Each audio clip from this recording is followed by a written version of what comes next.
being from an intelligence organization, I had also got many, not many, but some of my intelligence officer to enroll in coaching centers also.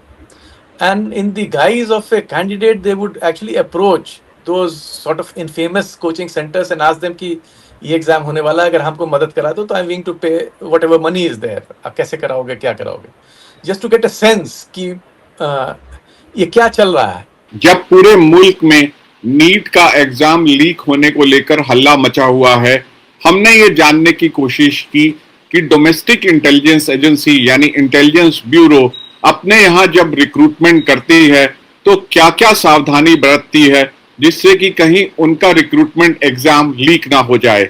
इसके बारे में हमने बात की IB के ही पुराने अधिकारी विवेक श्रीवास्तव से, जिन्होंने साल 2020 में पहली दफा आईबी में रिक्रूटमेंट के लिए ऑनलाइन एग्जाम करवाया था। जब मैं फील्ड में था तो मैं उसको देख चुका था। वो था कि एक written exam single time conduct होता था। तो मैंने पहले पता किया कि अगर हम 1000 या उससे ज्यादा वैकेंसी निकालेंगे तो एवरेज कितने लोग अप्लाई करेंगे।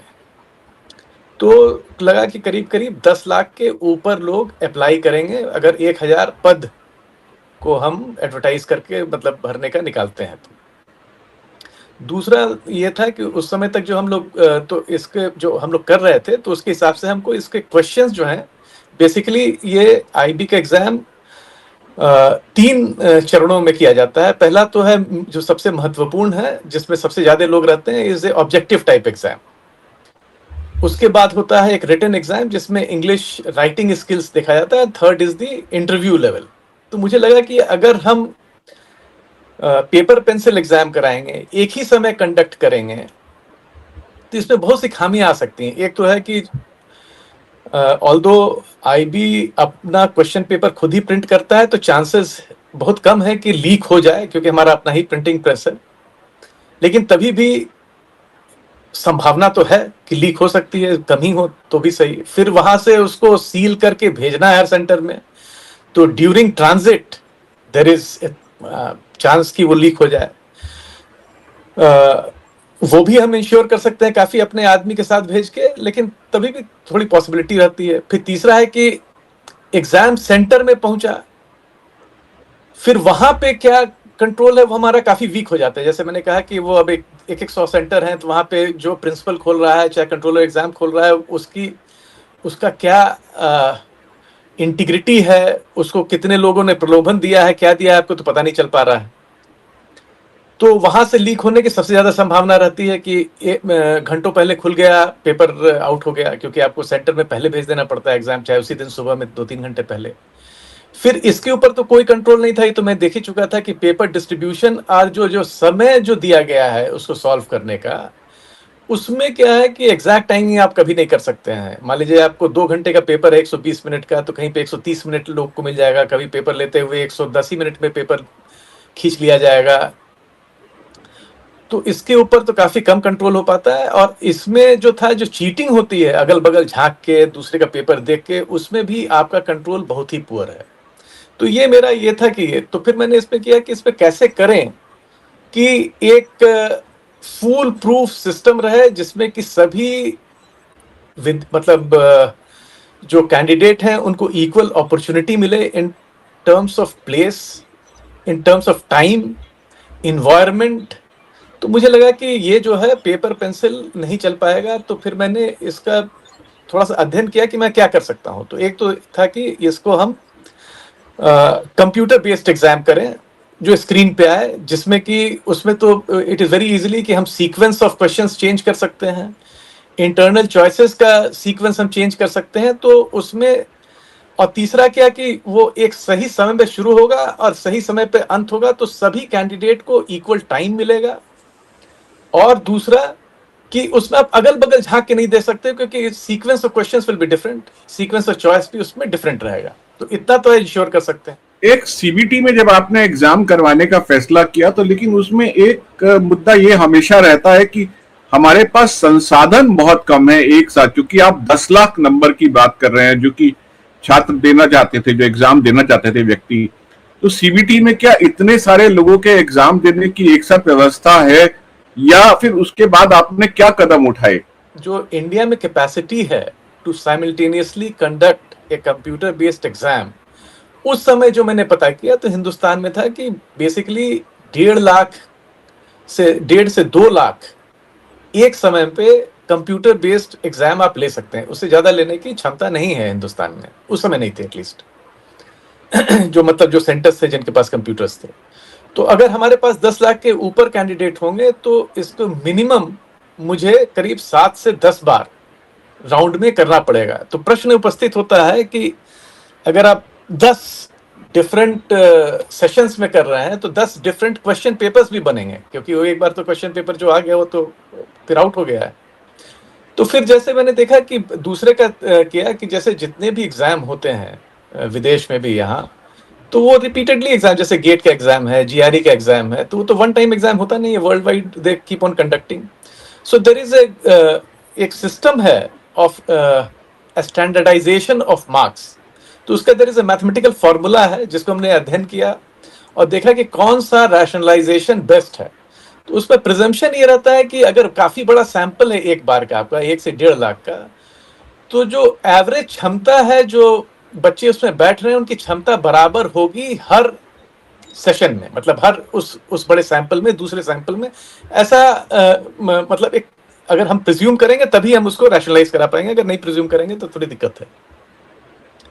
तो उसको मान के फिर अपने वो जो बाहर से होता है कि उसमें कौन सा रैशनलाइजेशन लगता है, कौन कौन से स्टैंडर्ड एग्जाम है जिसमें कौन सा ये जो प्रोसीडियर अप्लाई होता है, जिससे कि अगर कोई ये बात में चैलेंज भी हो कोर्ट में तो we can go to the court and tell them कि this is a very scientific procedure और इसमें कोई बेईमानी की चाहे मतलब अनफेयरनेस की गुंजाइश नहीं है। तो एक वो किया गया। अब इसके बाद जो सवाल उठा था कि अब क्वेश्चन सेलेक्ट करना, अब क्वेश्चन लीक नहीं होना चाहिए। तो इसके लिए मैंने एक टेक टीम बनाई आईबी में, बिकॉज हमारे आईबी में संसाधन भी है कि अगर क्वेश्चन बैंक है तो वो तो ट्रैवल में लीक ही हो सकता है। तो इसमें एक सिस्टम किया गया कि जैसे जब मेरी डिस्कशन हुई जिस एजेंसी के साथ हम लोगों ने ये रखा था कि जो हम क्वेश्चन सेट करेंगे मल्टीपल चॉइस, उसकी डिफिकल्टी लेवल 4 होगी। Difficulty level 4, 3, 2, 1, 4 being the most difficulty है। उसमें कितने percentile most difficult level 4, level 3, level 2, level 1 कर पाएंगे, उसको हमने पहले से निर्णय किया, जिससे कि एक नॉर्मल डिस्ट्रीब्यूशन कर्व रहे of candidates who are attempting the exam. ऐसा बंचिंग नहीं हो जाए कि एक एक मार्क्स पे बहुत ज्यादा लोग हैं, तो फिर डिस्क्रिमिनेट करने में दिक्कत होती है। इसलिए 4 लेवल करके और कितने करेंगे उसका निर्णय किया गया। फिर था कि 5 हॉरिजॉन्टल डिवाइड होगा सब्जेक्ट्स, जैसे जनरल स्टडीज हुआ एटसेट्रा एटसेट्रा, ऐसे करके 5 हम लोग ने स्टडीज मतलब उसका वो किया। तो देखिए तो एक ग्रिड बन जाता है कि 5 into 4 मतलब 20, मतलब there will be 20 different categories of questions which will be set. अगर हम इसको 1 A B C D E मतलब 5 सब्जेक्ट रखें और डिफिकल्टी लेवल 1, 2, 3, 4 रखें, तो ग्रिड में रहेगा A1, A2, A3, A4, फिर B1, B2, B3, B4 ऐसे करते E1, E2, E3, E4 इस तरह का है।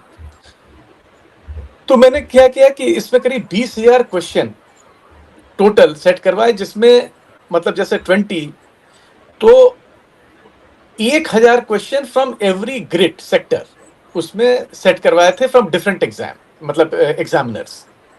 तो ये था कि अगर 20,000 क्वेश्चन अगर आउट भी हो जाता है कहीं पे, तो अगर किसी को 20,000 याद करके वहां पे चला भी गया तो ही actually deserves to get through also, अगर इतना मेहनत वो करने को तैयार है 20,000 क्वेश्चन के लिए।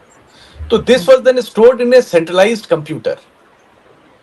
अब दूसरा था कि जो सेंटर्स थे वहां पे जो कंडक्टिंग एजेंसी को जिसे हम लोग ने आउटसोर्स किया था उसके साथ हमारे टेक ऑफिसर्स भी गए, और वहां पे जैसे कि एग्जाम शुरू होने के पहले जो 100 क्वेश्चंस जो डाउनलोड करने हैं वो computer automatically 5 questions from each category वो सिलेक्ट करके उस समय नेट से डाउनलोड हुआ। सो नोबडी न्यू 1 घंटा पहले कि क्या क्वेश्चन आने वाला है। It is impossibility because computer is randomly selecting 5 from each category. और 1 घंटे पहले जैसे ही वो 100 क्वेश्चंस डाउनलोड हुआ तो उसके बाद इंस्ट्रक्शंस थे कि net connection should be removed, मतलब फिजिकली उसको हटा देना है। Now it is a closed system,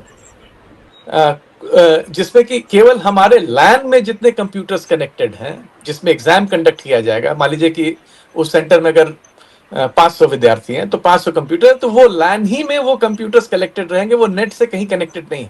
सो बाहर से अगर आप साइबर अटैक भी करोगे या कुछ भी करोगे तो there is a physical barrier जिससे कि you will not be able to access the internal LAN system. तो सब लोग जो कैंडिडेट हैं उनका फिर अलग देखा गया कि उसमें और लोग क्या करते हैं। तो there was one thing like impersonation, कि आप अपना फोटोग्राफ जो अटैच किए हैं उसको थोड़ा ब्लरी फोटोग्राफ करके दूसरे को उसी तरह करके भेज दिए। जो ज्यादा होशियार विद्यार्थी है वो जाके आपके जगह पर जाके इम्पर्सोनेट करके कर गया। तो इसको हम लोग ने एलिमिनेट किया बाई कि फोटोग्राफ का एक सेट दिया कि इस तरह से फोटोग्राफ देना है। जैसे कि आप देखते होंगे कि यूएस वीसा के लिए अगर आप अप्लाई कीजिए तो एक सेट फॉर्मेट होता है जिसमें आपको फोटोग्राफ देना पड़ता है। अगर उस तरह का फॉर्मेट नहीं होगा तो फोटोग्राफ विल बी रिजेक्टेड। तो हम लोगों ने भी वैसे ही किया, जिससे कि आपका द चांसेस कि आप कुछ ब्लर्ड फोटोग्राफ ये सब देके निकल जाओ वो नहीं हो, और वो कंप्यूटर ऑटोमेटिकली रिजेक्ट कर देगा आपका फोटोग्राफ अगर वो स्पेसिफिकेशन से नहीं आपने अपलोड किया है।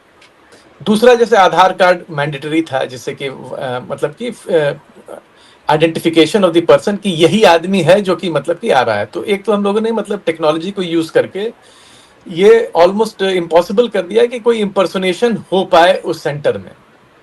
दूसरा जो हम लोगों ने जब स्टडी किया तो क्योंकि अब लैन सिस्टम है तो उस कमरे में बड़ी दिक्कत है कि किसी को आप कुछ करवा पाओ, क्योंकि वहां पे क्योंकि कनेक्टेड नहीं है। तो जो आप कर ही सकते हो कि फिजिकली कोई वायर आप ले गए और किसी कंप्यूटर का रिमोटली आपने कंट्रोल ले लिया बाहर में और किसी होशियार आदमी को वहां बैठा दिया, जो कि आप तो कैंडिडेट अपने कंप्यूटर पे बैठा है, खाली प्ले एक्टिंग कर रहा है कि वो कुछ कर रहा है, लेकिन the computer is being remotely operated from a remote location. तो उसको करने के लिए हम लोगों ने मतलब सेंसर्स लगा दिए थे कि जितने हमारे कंप्यूटर्स वहां पे लगे उससे अगर ज्यादा दिखाने लगा तो सेंसर विल टेल यू कि मतलब कि देयर इज ए, क्योंकि उसमें थोड़ा सा वोल्टेज ड्रॉप ये सब होता है तो द सेंसर रीड्स कि मतलब कैसे कर रहा है। तो we had a panel which which to show.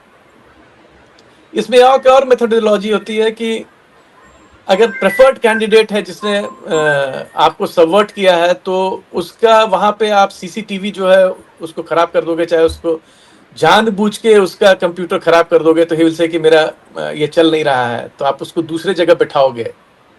तो दूसरे जगह आप एक ही दो जगह रखे रहोगे कि भाई एक ही जगह है क्योंकि मेरा पास एक ही एक्स्ट्रा है, वहां पे आप सबवर्ट करके रखे रहोगे।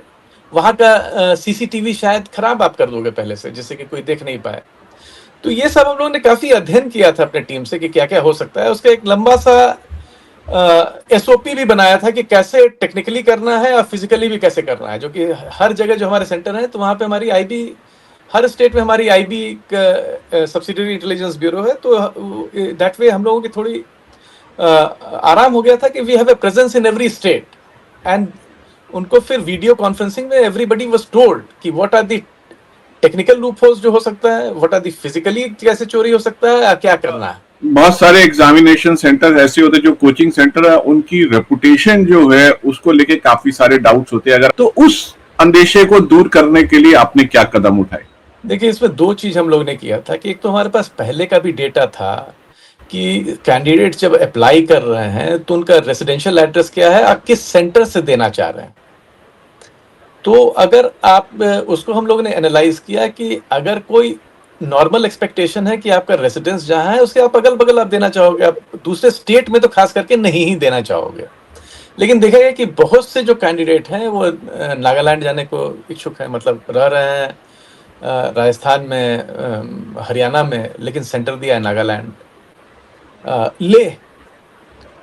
तो इस तरह से मतलब तो दैट मेंट कि मतलब कि there is something suspicious going on at those places. जैसे मैंने कहा कि since we have a presence in every state, IB में था, तो वहां पे जितने पहले तो पेपर पेंसिल वाला होता था, लेकिन मतलब कि वहां पे इस सब स्टेट में जितने सेंटर्स थे जहां पे थे तो उनका मैंने फीडबैक मंगाया कि इनकी रेपुटेशन क्या है। तो जैसे मैंने कहा कि टोटल हमारे पास सेंटर्स जो कंप्यूटर बेस्ड जहां एग्जाम हो सकता है हिंदुस्तान में 2 लाख सेंटर्स नहीं 2 लाख कैंडिडेट्स का हो सकता है। तो उसमें मैंने काफी सेंटर जिसका रेपुटेशन ठीक नहीं था उसको रिजेक्ट किया हम लोगों ने। तो उसकी संख्या घटा के 50% कर दी थी, जैसे कि एक समय पे 1 ही लाख लोग दे पाए, 1,20,000 इससे। तो जो भी थोड़ा भी सस्पिशन रहता था कि जहां पे ये है, उसको हम लोगों ने उसको हटा दिया। So only centres with good reputation were taken, because देखिए इसमें हमारी क्रेडिबिलिटी की भी बहुत सवाल होती है कि as a intelligence organisation, as a premier intelligence organisation, if you can't even conduct a exam successfully, what kind of national security are you speaking about? So मतलब there was a reputational risk also behind this. तो इसको ये हटाया गया। फिर दूसरा ये था कि फिर अब जैसे कि आजकल तो कंप्यूटर से मतलब you can do all sorts of analysis, मतलब कि जो कैंडिडेट अप्लाई कर रहे हैं दूसरी जगह जाने का, किस स्टेट के दूसरे स्टेट में जाना चाह रहे हैं, किस स्टेट में जाना चाह रहे हैं, तो ये सब करके हम लोगों ने काफी ऐसे, मैंने कहा कि सेंटर्स को रिस्ट्रिक्ट किया था कि उसमें, और अगर लगा कि कोई कैंडिडेट जो है ये बहुत दूर इधर उधर जा रहा है, मतलब ये तो ही appeared like a suspicious candidate, तो वी मतलब रीएलोकेटेड देयर सेंटर्स आल्सो, ये करके। तो इस तरह से ये इंश्योर किया गया कि एक तो कि पेपर लीक नहीं हो, क्योंकि paper will only be known to anybody 1 hour before the exam, and after that there is no internet connection and there is no physical movement of the examiner and the examinees from the center, because वो center close हो गया उसके बाद। दूसरा कि any chances of physically remotely controlling a computer, that was also obviated, as I said, by using technology both and physically checking कि किसका computer खराब है। तो जो कंप्यूटर में आपको बिठाना है वो सेंटर नहीं एलोकेट करेगा, हम एलोकेट करेंगे। और उसके लिए मैंने 10% एक्स्ट्रा फ्री सीट्स भी रखा था, जैसे कि आप 10% को आप नहीं सबवर्ट कर पाइए, तो किस में वो जाके बैठेगा अब आपको पता नहीं, अगर आपका कंप्यूटर खराब जेन्युइनली हो भी गया तो। फिर तीसरा जो अगर टाइमिंग वाज एब्सोल्युटली 2 घंटा है तो 1 hour 20 minute में the screen will go blank, so there is no chance of taking extra time और लेसर टाइम। फिर अगल बगल देख के भी कुछ नहीं हुआ, because the questions were in random order, मतलब तो unless you know the answer you will not be able to mark the question. And फिर उसको जब सबने मार्क कर लिया तो उसके लैपटॉप में जो लेके गया है उसमें डाउनलोड होगा, वो फिजिकली लैपटॉप लेके जाएगा, उसको फिर सेंटर में उसके answers will be downloaded, so it will not be transmitted also through the internet की देयर इज एनी पॉसिबिलिटी कि बीच में उसमें कुछ हेरा फेरी हो पाए। तो ये तो हमने कंडक्ट किया ही। इसके बाद हम लोग ने 2-3 एग्जाम और इसी टेम्पलेट पे कंडक्ट किया। मतलब I am very happy to say कि there was not a single exam in which more than 10 lakh people actually appeared, जिसमें even in social media एक भी आया हो of any irregularity, और ये इंस्टेड मतलब कि काफी प्रेज आया कि 3 tier एग्जाम को we were able to publish the result, final result within 6 months, मतलब without any finger pointing और ये किए हुए। This was appreciated by the then Union Home Secretary also. मतलब I'm happy to tell you, and I can also with some pride tell you कि I got a call from a member UPSC also, who complimented me कि मतलब कि how were you able to achieve this feat without even one finger being pointed, मतलब not once but thrice। दिखाता है कि UPSC भी शायद समझना चाहता था, क्योंकि यूपीएससी जो है सिविल सर्विसेज एग्जामिनेशन करवाता है, कि आपने क्या मेथड अपनाए ये इंश्योर करने के लिए कि लीक फ्री एग्जाम हो पाए। अब मुझे लगता है कि सीबीएसई और एनटीए जो कि बड़े पैमाने पे एग्जाम करवाते हैं, उनको भी देश भर में ऐसे जो स्टैंडर्ड ऑपरेटिंग प्रोसीजर्स ऐसे जो बनाए गए जिनकी वजह से लीक प्रूफ एग्जाम हो पाए, उनको भी ये सीखना चाहिए। देखिए ये क्या है कि it has to become all the time, मतलब you have to be a step ahead and actually figure out कि क्या क्या what are the ways in which your examination system can be subverted. तो उसके लिए जैसे मैंने इस बार भी जो लास्ट टाइम भी किया था कि we had a technical team, तो ये जो होता है ना, जो एथिकल हैकिंग वाला, कि मतलब कि they would actually figure out कि इसको हम कैसे कैसे सबवर्ट कर सकते हैं. दे वुड टेल मी कि ऐसे हो सकता है, वैसे हो सकता है. दूसरा, being from an intelligence organization, I had also got many, not many, but some of my intelligence officer to enroll in coaching centers also. And in the guise of a candidate, they would actually approach those sort of infamous coaching centers and ask them कि ये exam होने वाला है, अगर हमको मदद करा दो तो I am willing to pay whatever money is there. आप कैसे कराओगे, क्या कराओगे, just to get a sense कि ये क्या चल रहा है. देखिए, यहाँ पे what I would also like to point out कि बिकॉज ऑफ हमारे यहाँ जो यूथ आर द मैक्सिमम, मतलब जो एम्प्लॉयमेंट जिनको चाहिए, and we are expanding unemployment, under employment की भी हमारे यहाँ थोड़ी प्रॉब्लम है.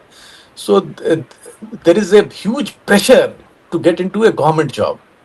And people will be willing to, one candidate agar if he is assured of selection, they will be willing to pay even more than 10 lakhs per person. So if you take out ki if the people are there, the amount of money which is floating around to subvert an individual or a system is so high. So you must know your enemy, ki you are fighting against a enemy which has a corpus of close to 100 crores. So they can mobilize huge resources. So your system must be so robust that you should be able to withstand what 100 crore of money, what powers, influence or subversion they can generate. तो इसमें जैसे last में मैंने ये भी किया था कि all those who were actually इस प्रोसेस में इन्वॉल्व थे इंटीमेटली, हमारे जो जिसको हमने आउटसोर्स किया था और हमारे भी, तो उसकी मैंने मीटिंग भी ली थी. एंड आई सेड कि भाई देखो, I am a trained police officer, and of course I have joined the intelligence bureau subsequently, so I am originally a police officer. So some of it was not entirely correct. I said कि भाई, since I am from the intelligence bureau, I have taken most of your mobiles under surveillance and I will know where you are going and whom you are meeting. And if at any point of time I found out that there is any hanky-panky or a wrongdoing, I will give you a solemn promise that I will ensure that you go to jail. So some amount of fear also works in this case, because as I told you, प्रलोभन बहुत रहता है, and कब किसका ईमान फिसल जाए इसमें, you never know. So some amount of threat of punishment and certainty of punishment, if you do not conform, must also be there in the background at the back of everybody's mind. And while it is good to trust, but you should also keep on verifying everybody's antecedents, their motives, etc. तो आपको लगता है कि ये वक्त आ गया है कि ऐसे जब भी बड़े एग्जाम हो, आईबी को उस पर नजर रखनी चाहिए? ये I will not be competent to answer that कि आईबी को नजर रखनी चाहिए नहीं, because there are many agencies are there, the local police is there. मैं केवल इतना ही कहना चाहूँगा इसमें कि ये देखिए, जो भी नेशनल लेवल एग्जाम है जिसमें 10 लाख, 15 लाख, 20 लाख, 30 लाख स्टूडेंट्स का भविष्य जिस पे निर्भर करता है, तो it must be a national and a holistic effort, and not only the NTA but whichever agencies can contribute. मेरे हिसाब से they should contribute in this endeavour to not only to ensure that the exams are fair, but even remove any perception of lack of fairness in these exams, because it is actually, after all, it is a system of trust, and if the younger generation, the generation Z, do not trust the system, it doesn't bode well for the future of our country. जैसा कि जब आप exam करवा रहे थे तो उस वक्त आपने जो एग्जाम की कोर टीम थी उन तमाम लोगों पर बखूबी नजर रखी, तमाम संसाधन जो भी आपके पास उपलब्ध थे उसके इस्तेमाल करते हुए आपने उनके ऊपर नजर रखी. सिमिलरली अभी जब नीट का रीटेस्ट होगा तो सरकार कह रही है कि हम वायुसेना के प्लेन से जो है वो पेपर जो है तमाम सेंटर्स पे भेजेंगे. यानी कि जो भी संसाधन सरकार के पास उपलब्ध हैं क्योंकि नीट के एग्जाम को लेकर इतनी अव्यवस्था फैल गई है और उसकी विश्वसनीयता को लेकर इतने सवाल खड़े हो गए हैं, तो सरकार कह रही है कि हमारे पास जो भी संसाधन है हम उनका इस्तेमाल करेंगे। तो आपको क्या लगता है, चाहे ये इंटेलिजेंस ब्यूरो के लेवल पर हो या लोकल पुलिस के लेवल पर हो, क्या नेशनल टेस्टिंग एजेंसी को प्रोएक्टिवली एग्जाम से पहले पुलिस या इंटेलिजेंस ब्यूरो इन तमाम संसाधनों का इस्तेमाल करते हुए जो भी एग्जाम प्रोसेस से जुड़े हुए लोग हैं उन पर नजर रखनी चाहिए कड़ाई से, या जिन सेंटर्स में एग्जाम हो रहा है उन पर नजर रखनी चाहिए? जिस तरीके से आपने जब एग्जाम करवाया था तो उस वक्त जो भी सेंटर जिनकी ड्यूबियस क्रेडेंशियल्स थे उनको वीड आउट कर दिया था, तो ये काम एनटीए भी कर सकती है। देखिए, ये काम होता भी है। जैसे यूपीएससी के एग्जाम होते हैं तो DM is very much involve, मतलब कि उस मतलब जो सेंटर रहता है वहाँ के डिस्ट्रिक्ट मजिस्ट्रेट भी रहते हैं, पुलिस की भी व्यवस्था रहती है। सो नेशनल लेवल एग्जाम्स में देयर इज ये प्रथा भी है कि मतलब कि administration if they are asked for any help तो वो देती है, इवन स्मॉलर एग्जाम्स में देती है। आप लिख के दीजिए कि भाई हमको इतनी पुलिस की ये चाहिए वो चाहिए। तो इट डिपेंड करता है कि आपका क्या कहाँ से आप परसीव कर रहे हो उसको प्लग वर्क। तो इसमें मतलब कि you have to go to a granular level, just so look at a problem in a granular fashion कि कहाँ पे ज्यादा चांसेस है, कहाँ पे क्या है। इन दिस वे स्टडी कि पहले कहाँ कहाँ हुआ है, तो that will give an indication कि कैसे है। जैसे हम लोगों ने भी मतलब कि मैंने भी किया था, हमारी टीम ने भी किया था, और ये हमने डीआईबी से भी डिस्कस किया था कि ऐसे ऐसे है। Of course I must mention कि मतलब I got full DIB support कि मतलब कि in doing this, because ultimately if I am deploying people at other places I could not do it on my own. It has to have the blessings of the DIB of the day. So all of us were in board ये कि कहाँ पे देखना है, कहाँ पे ये करना है। थोड़ा सा मैंने कहा कि जैसे मैंने कहा कि I am keeping your mobiles in surveillance. Not that I did that. Maybe एक दो का मैंने किया भी होगा, but it was not a blanket ये, but it is good that people feel कि they are being watched. IB से लेकर लोकल पुलिस से लेकर तमाम जितने संसाधन हैं इस व्यवस्था में विश्वास बहाल करने के लिए इस्तेमाल करने चाहिए। एग्जाम्स है, नीट का एग्जाम हुआ, आईआईटी जेईई का एग्जाम हुआ, यूपीएससी का एग्जाम हुआ, this is a way for social mobility also. If you do well in this exam it guarantees a higher social status subsequently. तो in a sense कि मतलब if you want to break out of a barrier of poverty, of caste system or whatever, so if you crack this exam, this is a way out of that system in which you are entrapped. So that is why such a lot of anxiety is associated with this exam. So I agree with you कि मतलब कि we should do whatever it takes to ensure the integrity of the system. And as I said, कि whatever it takes, मतलब if it takes XYZ, then fine, we should do XYZ. तो दर्शकों, ये थे विवेक Srivastava sir जो हमें बता रहे थे कि इस मुल्क में ऐसे उदाहरणों की कमी नहीं है जहां पर एग्जाम बिना किसी दिक्कत के, बिना किसी लीक के पूरी विश्वसनीयता के साथ करवाए हैं। ये सबक पूरे हिंदुस्तान में फैले हुए हैं। हमने अपने दर्शकों, आपको पहले हमने यूपीएससी के पूर्व सचिव से हमने बात किया जिन्होंने बताया कि यूपीएससी किस तरीके से एग्जाम करवाया। अब हम बता रहे हैं कि आईबी ने किस तरह से एग्जाम करवाए और ये इंश्योर किया कि कोई लीक ना हो। तो मुझे लगता है कि नेशनल टेस्टिंग एजेंसी को इन सब उदाहरणों से सबक लेते हुए अपने एग्जाम प्रणाली की विश्वसनीयता को बहाल करने की जरूरत है। बहुत बहुत शुक्रिया विवेक सर इस चर्चा में शामिल होने के लिए। Thank you very much.